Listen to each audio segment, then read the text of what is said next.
That is 4G, the mobile network that's used around the world to make calls, send messages and surf the web. Now there are plans for 4G to be replaced by, you guessed it, 5G, a new faster network that has the potential to transform the internet.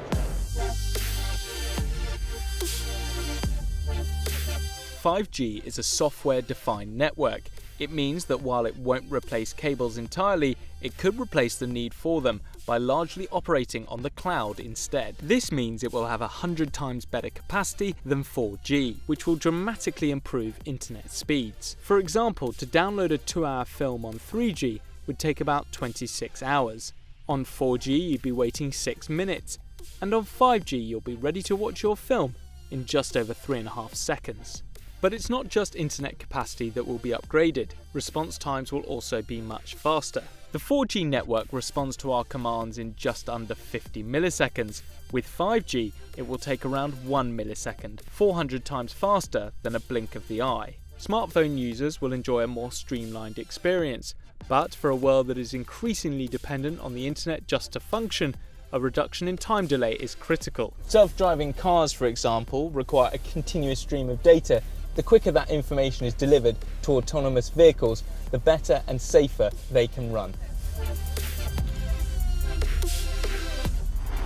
For many analysts, this is just one example of how 5G could become the connective tissue for the Internet of Things, an industry that's set to grow threefold by 2025, linking and controlling not just robots, but also medical devices, industrial equipment, and agricultural machinery.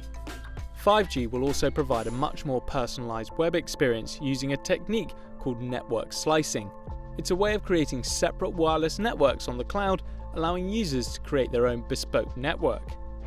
For instance, an online gamer needs faster response times and greater data capacity than a user that just wants to check their social media. Being able to personalise the internet will also benefit businesses. At big events like Mobile World Congress, for example, there is a mass influx of people in one particular area using data-heavy applications. But with 5G, organisers could pay for an increased slice of the network, boosting its internet capacity and thus improving its visitors' online experience. So when can we start using 5G? Well, not yet. And according to some analysts, not until 2020. 5G was created years ago and has been talked up ever since. Yet it's estimated that even by 2025, the network will still lag behind both 4G and 3G in terms of global mobile connections. Its mainstream existence faces multiple hurdles.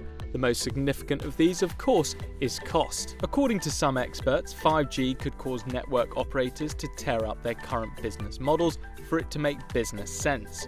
In the UK, for example, 3G and 4G networks were relatively cheap to set up because they were able to roll out on existing frequencies on the country's radio spectrum. For 5G to work properly, however, it needs a frequency with much bigger bandwidth, which would require brand new infrastructure. Some analysts believe that the extensive building and running costs will force operators to share the use and management of the mobile network. This has been less of an obstacle for countries like China, who are taking a more coherent approach. The government, operators and local companies such as Huawei and ZTE are about to launch big 5G trials that will put them at the forefront of equipment production for the new technology. That may be at the expense of the West, where there is concern regarding Asia's 5G progress. A leaked memo from the National Security Council to the White House called for a nationalised 5G network to keep the US ahead of their global competitors. White House officials dismissed the idea, but some experts predict that by 2025, nearly half of all mobile connections in the US will be 5G, a greater percentage than any other country or region. It's still likely, however, that much of the West will have a more gradual approach to 5G, driven by competition but with a patchy style of development. For example, AT&T pledged to start rolling out 5G later this year, but in just a handful of cities. For key industrial zones, however, it's predicted the technology will be adopted quickly, while for many in rural areas, 5G may be a long way off.